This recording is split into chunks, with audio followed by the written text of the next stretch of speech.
हाँ जी बेटा लिखो हुण ट्रायंगुलर लॉ। ਜਦੋਂ ਵੀ ਅਸੀਂ ਵੈਕਟਰ ਐਡੀਸ਼ਨ ਕਰਨੀ ਹੈ ट्रायंगुलर लॉ ਤੇ पैरेललोग्राम लॉ, ਇਹ ਦੋਨੋਂ ਹੀ ਬੜੇ ਇੰਪੋਰਟੈਂਟ ਹੈ। Triangular law of vector addition ਤੁਸੀਂ ਲਿਖਿਆ ਹੋਇਆ ਹੈ ਕਾਪੀ ਤੇ, ठीक है, ਤੁਸੀਂ सिर्फ देखी जाओ। वैक्टर एडिशन ਇਹਦੀ स्टेटमेंट कराने तो पहला डायग्राम ਦੇ ਨਾਲ ਤੁਹਾਨੂੰ समझाऊंगी। मान लो साढ़े कोल आए कोई ट्रायंगल है, ठीक है, एक वैक्टर इत्थे रिप्रजेंट होया P, एक है Q, नाम कुछ भी हो सकता है A B P Q जो मर्जी रख लो। दो वैक्टर है उन्हां च एंगल होएगा। जदों तो असी दो वैक्टर इक्को लाइन च लैंदे हैं फिर तो आप सिंपल एडिशन कर देंगे कि इक्को लाइन च है। जे ओपोजिट डायरैक्शन च है तो असी सबट्रैक्शन कर देनी है, चाहे एडिशन ही लिखिया असी डायरैक्शनां देखनियां ने, है ना। तो जदों किसी ना किसी एंगल ते है फिर की करांगे, ना तो एडिशन पॉसीबल है ना सबट्रैक्शन, सानूं पता नहीं की करना, उदों लगेगा ट्रायंगुलर लॉ। फिर तुसी की करना है, तुसी देख लेना कि दो वैक्टर्स तुहानूं गिवन है वो दोनों इक्को ऑर्डर च होणगे, मतलब इधर भी एरो है सेम इदां ही इधर नूं एरो पिया होया है। जदों असी दो वैक्टर्स नूं दो साइड्स ऑफ ट्रायंगल दे नाल रिप्रजेंट कर सकते हैं जिहदे विच जिहड़ियां साइड है उन्हां दा ऑर्डर सेम है, तो जिहड़ी क्लोजिंग साइड होएगी जिहदे नाल ट्रायंगल बननी है पूरी वो रिजल्टेंट देगी, पर वो डायरैक्शन जिहड़ी है ऑपोजिट ऑर्डर च होएगी, मतलब इधर नूं जाएगी वो डायरैक्शन, ठीक है। जे मैं इहदा नाम रख लवां ABC तो तुहाडे कोल AB वैक्टर P नूं रिप्रजेंट कर रहा है, BC वैक्टर Q नूं रिप्रजेंट कर रहा है। इन्हां दा ऑर्डर की है सेम, ऑर्डर मतलब एरो एक दूजे के पिछे लगे हुए एक लाइन च जा रहे हैं। जो तुसी इधर मुड़न लगे एरो उल्टा हो गया, ਇਹਦਾ मतलब ए साइड की हो गई ऑपोजिट ऑर्डर हो गई, ठीक है। हुण ਇਹਦੀ स्टेटमेंट हुण तुहानूं समझ आएगी। देखो कापी ते की लिखिया सी, की लिखिया होया, when two vectors can be represented bye two sides of A triangle taken in same order then third side will represent resultant taken in opposite order। समझ आ गई हुणे लाइन। हुण मैं लिख भी दिनी है, जिहड़े बच्चे घर बैठ के सुन रहे हैं वो भी लिख लो, या जिन्होंने नहीं लिखा है। इफ टू वैक्टर्स, कोई भी वैक्टर हो सकता है, तुसी नाम कुछ भी रख सकते हो, can be represented by two sides of triangle taken in same order आ लाइन जरूर लिखनी है, टेकन इन सेम ऑर्डर, कलियां दो साइड्स नहीं लिख देना, ठीक है, इन्हें डायरेक्शन पता चलती है। Same order then third side will represent resultant taken in opposite order. उन्होंने असी ऑपोजिट ऑर्डर च लेना है। जरूरी नहीं तुसी यही लैंग्वेज लिखनी है, जे तुहानूं समझ आ गई तुसी अपनी लैंग्वेज दे विच बना के लिख सकते हो अपने सेंटेंसिस दे विच। मेन गल है कि तुहानूं पता होना चाहिए। एक जिहड़ा इस आर्टिकल दे विच बहुत ध्यान रखना, जिहड़ी बच्चे गलती करते हैं, जे ना तुसी बेटा वैक्टर एवें ले ले, आ P है आ Q है, ठीक है ये भी सेम चीज़ ही है, पर मैं की करती है ज़्यादातर आ वाला एंगल जो इनू असी छोटा लईदा, ए वाले एंगल असी वड्डा ही लैंदे 90 तो, ठीक है। क्योंकि जे तुसी इधर नूं लै लिया ना, जो फिर आप प्रूफ करना है, हुण तो इत्थे बड़े आराम नाल परपेंडिकुलर ड्रॉ हो जाना, तुहानूं सारा समझ आ जाना करते करते, फिर वो अंदरले पासे आ जाना परपेंडिकुलर, प्रूफ तां भी हो जाना है तो, लेकिन वो की होना अंदरले पासे होने करके थोड़ी गड़बड़ होनी है। इसलिए तुसी कोशिश करनी है कि तुसी जिहड़ा तुहाडे कोल ABC लई हुई है ना, उन्होंने असी इस तरह की ट्रायंगल रखिए, कभी एक कोणी जिन्होंने तुसी कहना, ठीक है। वो ए वाला एंगल जिहड़ा है वो न्यून कोण होना चाहिए। उस तो बाद है हुण इहदा प्रूफ करांगे असी। हुण तां मैं हले इत्थे पहलां लिखांगी R vector is equal to A vector plus B vector, दरवाजा बंद कर, A vector plus B vector.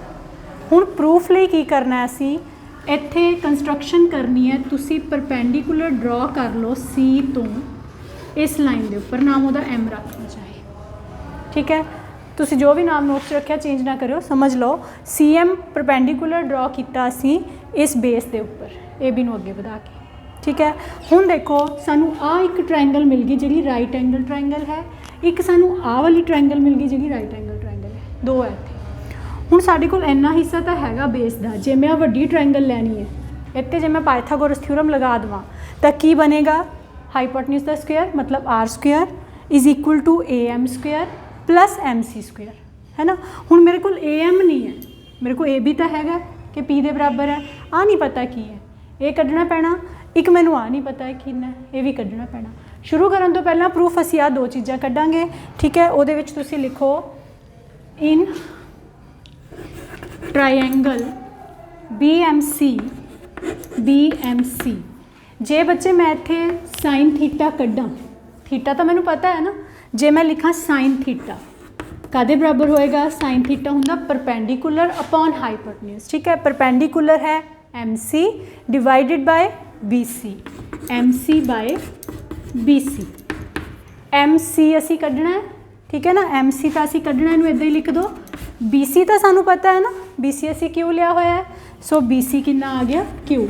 ਇਹਦਾ ਮਤਲਬ ਤੁਹਾਨੂੰ MC ਕਿੰਨਾ ਮਿਲ ਗਿਆ, Q ਸਾਈਨ ਥੀਟਾ। ਆ ਸਾਈਡ ਮਿਲ ਗਈ, ਜਿਹੜਾ ਮੈਨੂੰ ਪਰਪੈਂਡੀਕੂਲਰ ਚਾਹੀਦਾ ਸੀ ਉਹ ਮਿਲ ਗਿਆ, Q ਸਾਈਨ ਥੀਟਾ। ਇਸੇ ਤਰ੍ਹਾਂ ਅਸੀਂ ਆ ਬੇਸ ਕੱਢ ਲਾਂਗੇ ਛੋਟੀ ਟਰਾਇੰਗਲ ਦਾ। ਪਹਿਲਾਂ ਛੋਟੀ ਤੋਂ ਸ਼ੁਰੂ ਕੀਤਾ ਨਾ ਮੈਂ, ਹੁਣ ਆ ਛੋਟੀ ਜਿਹੀ ਟਰਾਇੰਗਲ ਦੇ ਵਿੱਚ ਇਨ ਟਰਾਇੰਗਲ BMC cos ਥੀਟਾ ਕਿੰਨਾ ਆ ਗਿਆ। cos ਥੀਟਾ ਕੀ ਹੁੰਦਾ ਹੈ, ਬੇਸ ਅਪॉन ਹਾਈਪੋਟਨਿਊਜ਼। ਇਹ ਆਏਗਾ BM ਅਪॉन BC, BM ਅਪॉन BC। BM ਅਸੀਂ ਕੱਢਣਾ ਹੈ, BC Q ਦੇ ਬਰਾਬਰ ਹੈ, ਹਾਈਪੋਟਨਿਊਜ਼ ਤਾਂ ਸੇਮ ਹੀ ਹੈ। BM ਕਿੰਨਾ ਆ ਗਿਆ ਫਿਰ, Q cos ਥੀਟਾ। ਇੰਨਾ ਹਿੱਸਾ ਕੀ ਮਿਲ ਗਿਆ, Q cos ਥੀਟਾ। ਹੁਣ ਇਹਦੇ 'ਚ ਕਿਸੇ ਨੂੰ ਕੋਈ ਡਾਊਟ ਹੈ ਤਾਂ ਦੱਸੋ। ਇਹਨੇ 'ਚ ਸਭ ਤੋਂ ਪਹਿਲਾਂ ਤੁਸੀਂ ਐਂ ਨਹੀਂ ਕਰਨਾ ਕਿ ਪੇਪਰ 'ਚ ਆਪਾਂ ਸਾਰਾ ਯਾਦ ਕੀਤਾ ਬਣਾ ਲਿਆ ਫਟਾਫਟ। ਜਿੱਦਾਂ ਮੈਂ ਬਣਾਇਆ ਨਾ ਇੱਦਾਂ ਹੀ ਬਣਾਓ, ਸਟੈਪਸ ਦੇ ਵਿੱਚ ਆਏਗਾ। ਤੁਹਾਨੂੰ ਜਦੋਂ ਪ੍ਰੈਕਟਿਸ ਵੀ ਕਰੋਗੇ ਇੱਦਾਂ ਹੀ ਕਰਿਓ, ਤੁਹਾਨੂੰ ਪਤਾ ਲੱਗ ਜਾਣਾ, ਸਮਝ ਵੀ ਆ ਜਾਣਾ ਕੀ ਹੋਇਆ, ਠੀਕ ਹੈ। ਪਹਿਲਾਂ ਅਸੀਂ ਸਟੇਟਮੈਂਟ ਲਿਖਣ ਲਈ ਸਿਰਫ P ਤਾਂ Q ਵੈਕਟਰ ਬਣਾਏ ਸੀ, ਫਿਰ ਅਸੀਂ ਕਲੋਜ਼ਿੰਗ ਸਾਈਡ ਜਿਹੜੀ ਹੈ ਉਹਨੂੰ ਆਪੋਜ਼ਿਟ ਆਰਡਰ 'ਚ ਬਣਾਇਆ ਸੀ ਤਾਂ ਕਿ ਜਿਹੜੇ ਆ ਦੋਨੋਂ ਆ ਉਹ ਇੱਕੋ ਆਰਡਰ 'ਚ ਆਉਣ ਐਰੋ ਉਹਨਾਂ ਦੇ। ਇਹਦਾ ਐਰੋ ਜਿਹੜਾ ਹੈ ਆਪੋਜ਼ਿਟ ਆਰਡਰ 'ਚ ਆ ਜਾਏ। ਉਸ ਤੋਂ ਬਾਅਦ ਅਸੀਂ ਕੰਸਟਰਕਸ਼ਨ ਲਈ ਇਹਨੂੰ ਵਧਾ ਕੇ ਥੋੜ੍ਹਾ ਜਿਹਾ ਆ ਅਸੀਂ ਡਰਾ ਕੀਤਾ ਸੀ ਪਰਪੈਂਡੀਕੂਲਰ, ਠੀਕ ਹੈ। ਉਹਦੇ ਵਿੱਚੋਂ ਅਸੀਂ ਆ ਦੋਨੋਂ cos ਥੀਟਾ ਤੇ ਸਾਈਨ ਥੀਟਾ ਲਗਾ ਕੇ ਕੱਢ ਲਏ, ठीक है। ਹੁਣ ਤਾਂ ਬਹੁਤ ਸੌਖਾ, ਹੁਣ ਤਾਂ ਪਾਇਥਾਗੋਰਸ ਥਿਊਰਮ ਲਗਾਣੀ ਹੈ। ਤੁਹਾਡਾ ਆਰਟੀਕਲ ਹੋ ਗਿਆ ਇਹ। ਦੇਖੋ ਕੀ ਕਰੂੰਗੀ ਮੈਂ ਹੁਣ ਤੁਸੀਂ ਵੱਡੀ ਟਰਾਇੰਗਲ ਲੈਣੀ ਹੈ। ਹੁਣ ਅਸੀਂ ਜਿਹੜਾ ਰਿਜ਼ਲਟ ਕੱਢਣਾ ਹੈ R the value, magnitude of R ਕਿੱਦਾਂ ਨਿਕਲੇਗਾ। ਹੁਣ ਇਨ ਟਰਾਇੰਗਲ AMC, ਠੀਕ ਹੈ। ਹੁਣ ਅਸੀਂ ਲੈਣੀ ਟਰਾਇੰਗਲ AMC। ਇਹਦੇ 'ਚ ਕੀ ਹੋਏਗਾ ਬੇਟਾ, ਆਰ ਕੱਢਣਾ। ਆਰ ਜਿਹੜਾ ਹੈ ਉਹ ਹਾਈਪੋਟਨਿਊਜ਼ ਹੀ ਹੈ, ਕਿਉਂਕਿ ਇਹ ਤਾਂ ਦੋਨੋਂ ਟਰਾਇੰਗਲਸ ਦੇ ਵਿੱਚ ਉਹੀ ਚੀਜ਼ ਹੈ। ਇਹਦਾ ਮਤਲਬ ਤੁਸੀਂ ਲਿਖੋਗੇ AC square is equal to, Pythagoras theorem ਹੈ ਇਹ, AC square is equal to AM square plus MC square, AM square plus MC square. ਹੁਣ ਅਸੀਂ ਧਿਆਨ ਨਾਲ ਵੈਲਿਊਜ਼ ਪੁੱਟ ਕਰਨੀਆਂ। ਦੇਖੋ AC ਕਿੰਨਾ ਹੈ, R। ਜਿੱਥੋਂ ਤੁਹਾਨੂੰ ਡਾਊਟ ਹੋਏ ਮੈਨੂੰ ਪੁੱਛ ਲੈਣਾ। AM ਕਿੰਨਾ ਹੈ, P plus Q cos theta. ਇਹਨੂੰ ਮੈਂ ਲਿਖਾਂਗੀ P plus Q cos theta square plus MC ਕਿੰਨਾ ਹੈ, Q ਸਾਈਨ ਥੀਟਾ ਸਕੁਏਅਰ। ਲਗਾ ਦਈਏ ਫਾਰਮੂਲਾ। ਹੁਣ A ਪਲਸ B ਦਾ ਹੋਲ ਸਕੁਏਅਰ ਬਣ ਗਿਆ, ਠੀਕ ਹੈ। ਇਹ ਕੀ ਆ ਜਾਏਗਾ ਤੁਹਾਡੇ ਕੋਲ, P square plus Q square cos square theta plus 2PQ cos theta. Clear है ना। इनू जो स्क्वेयरिंग करूँगे तो Q square sine square theta, कले कले का स्क्वेयर हो जाना, Q square sine square theta. हुण तुसी की करना है, देखो Q स्क्वेयर वालियां दो टर्म्स है, A वाली तो A वाली। इन्हां दोनों चों Q स्क्वेयर कॉमन कढ़ लईए, की बनेगा P स्क्वेयर प्लस, जो मैं Q स्क्वेयर कॉमन कढ़ांगी बेटा अंदर रह जाएगा sine square theta plus cos square theta. वो कितना हुंदा है, तुसी मैथ दे विच कीता होया ट्रिग्नोमेट्री दे विच कि जिहड़ा sine square theta plus cos square theta हुंदा है वो 1 हुंदा, वो खत्म हो जाना है, प्लस 2PQ कॉस थीटा आ गया। इन्हां दोनों टर्म्स नूं मिला के इकल्ला Q स्क्वेयर बन गया। ये साडा रिजल्ट है। ये तो आर स्क्वेयर आया ना, जो आर कढ़ूंगे यदा अंडर रूट हो गया।